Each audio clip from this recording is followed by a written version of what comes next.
Assalamualaikum warahmatullahi wabarakatuh. Saat ini kembali kita berjumpa di podcast Ikatan Guru Indonesia, dan saat ini saya bersama dengan Sekretaris Jenderal Ikatan Guru Indonesia.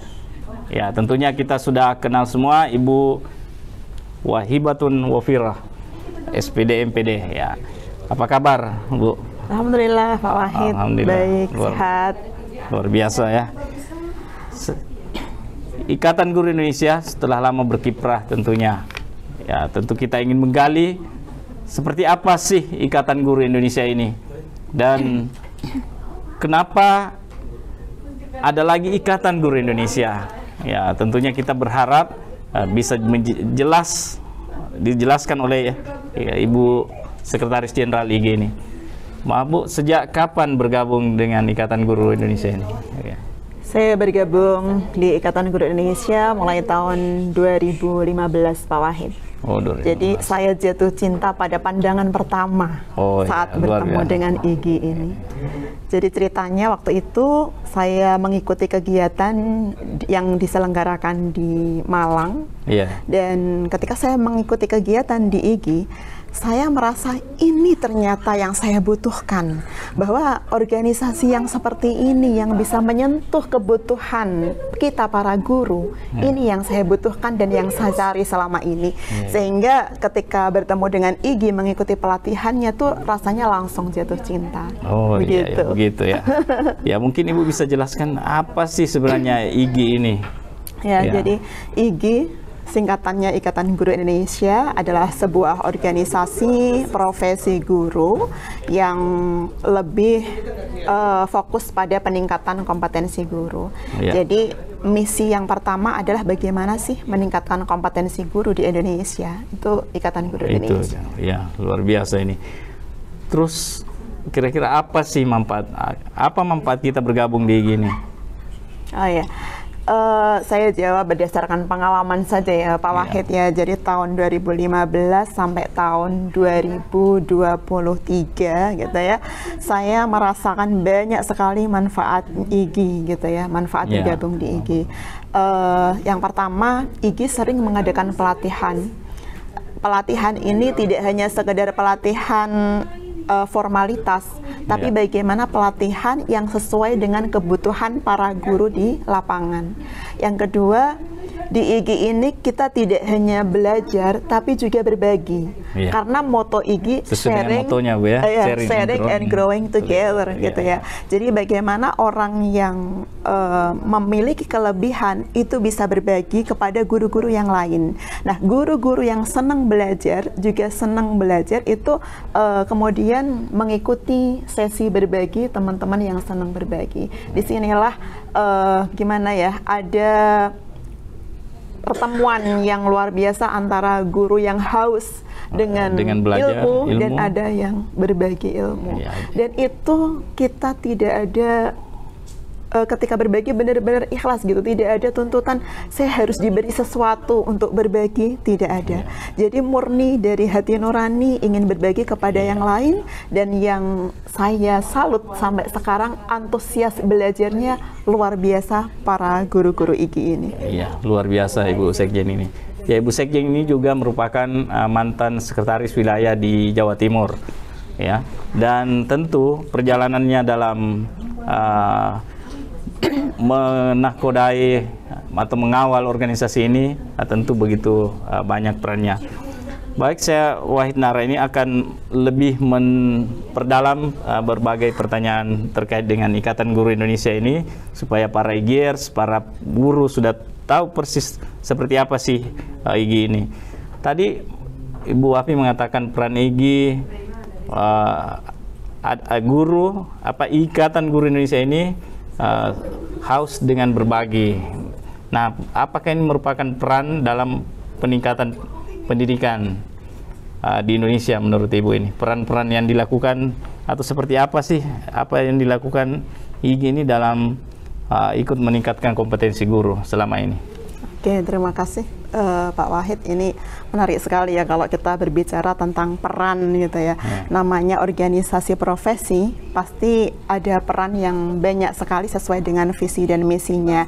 Nah, yang saya rasakan dan yang saya ikuti dari perkembangan IGI ini, yang pertama adalah bagaimana IGI memfasilitasi teman-teman untuk terus belajar dan berbagi, terus berupaya meningkatkan kompetensi guru. Kemudian yang kedua, bagaimana IGI ini berkolaborasi dengan pemerintah maupun pihak swasta untuk meningkatkan pendidikan atau kualitas pendidikan di Indonesia. Nah, peningkatan kualitas pendidikan ini juga tidak kemudian secara umum, tapi bagaimana lebih pada gurunya, karena bagaimanapun kunci kualitas pendidikan tetap ada pada guru. Sehingga ketika IGI berfokus pada peningkatan kompetensi guru, maka diharapkan pelatihan-pelatihan yang diadakan oleh IGI bisa berdampak tidak hanya untuk kualitas gurunya, tapi juga kualitas peserta didiknya. Saya kira itu tujuan utama. Ketika guru berkualitas, tentu siswanya juga akan berkualitas. Betul sekali, Pak Wahid. Tapi selama ini peran kehadiran IGI di Indonesia tentu memiliki tantangan.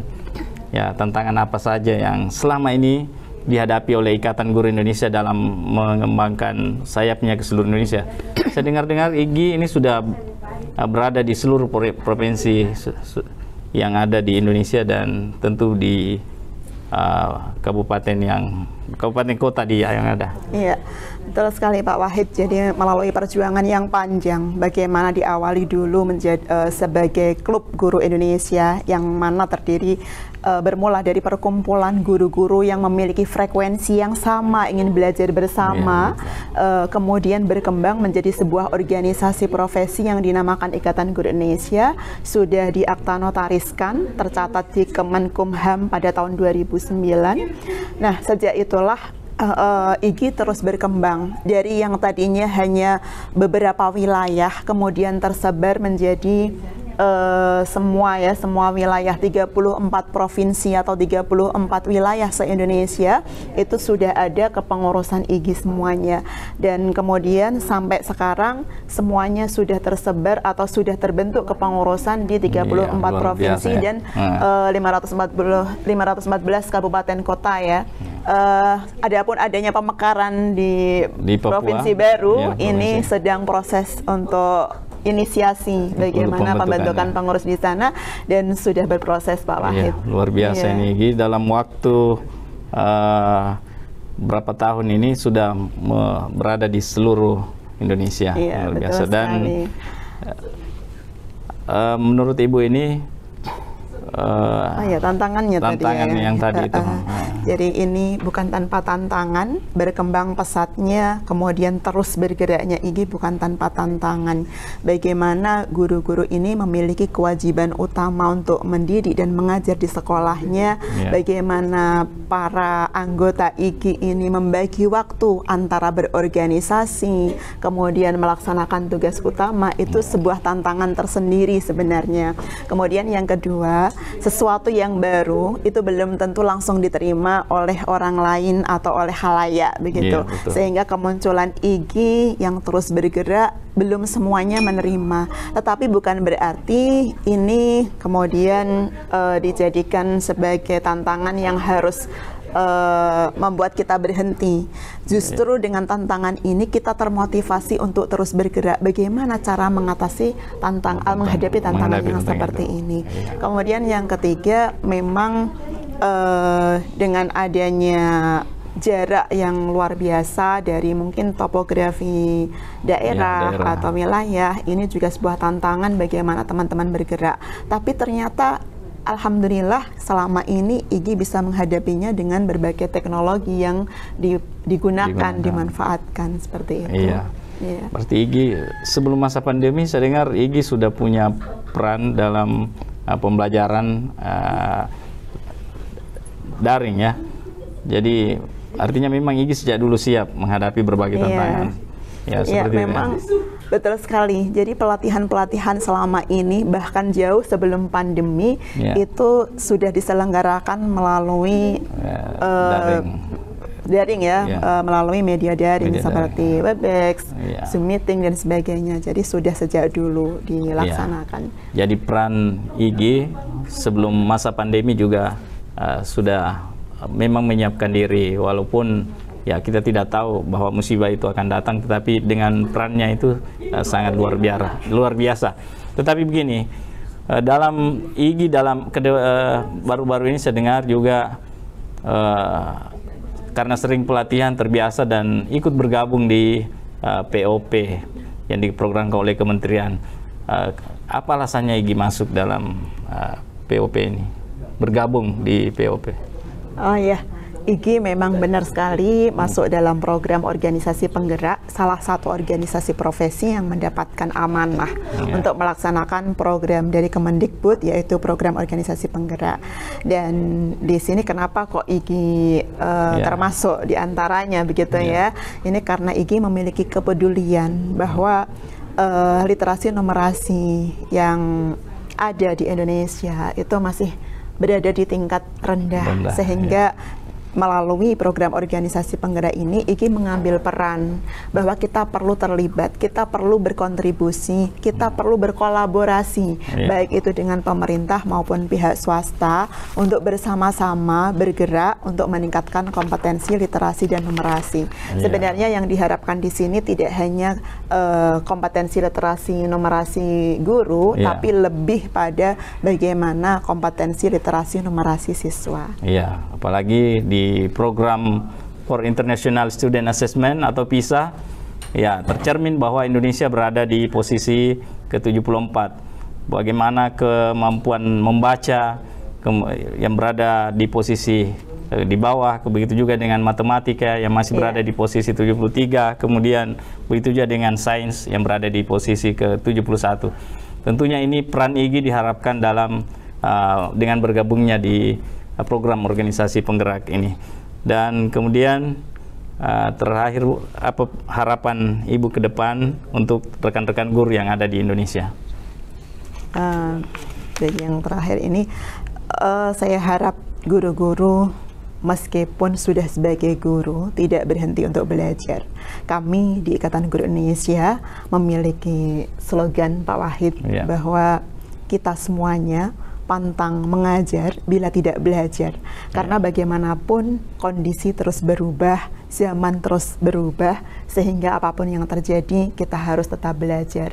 Oleh karenanya mari bergabung dengan Ikatan Guru Indonesia, karena kami siap untuk membantu Bapak Ibu guru untuk belajar bersama, menyesuaikan perkembangan zaman, memenuhi kebutuhan yang ada, dan yang lebih penting adalah bagaimana melayani kebutuhan peserta didik sesuai dengan potensi, kebutuhan, dan karakteristiknya. Tentunya kita di Ikatan Guru Indonesia memfasilitasi bagaimana kebutuhan para guru dalam hal pelatihan berdasarkan data yang sudah kami petakan, bahwa kebutuhan pelatihan ini apa saja yang sekarang dibutuhkan, seperti itu.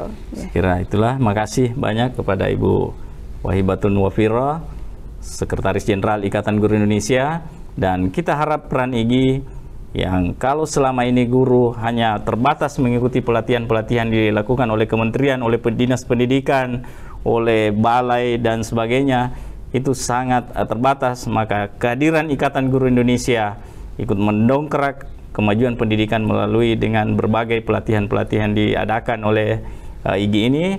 Kemudian tentunya dengan motonya sharing and growing together, maka mereka terus berbagi, kita terus berbagi untuk peningkatan kompetensi guru. Tentunya tujuannya adalah mencerdaskan kehidupan bangsa, dan di ruang-ruang kelas guru akan meningkatkan prestasi belajar siswa, dan insya Allah Indonesia akan terus maju dan terus cerdas. Saya Abdul Wahid Nara sebagai pemandu podcast Ikatan Guru Indonesia kali ini mohon pamit dan sharing and growing together. Assalamualaikum warahmatullahi wabarakatuh. Waalaikumsalam warahmatullahi wabarakatuh.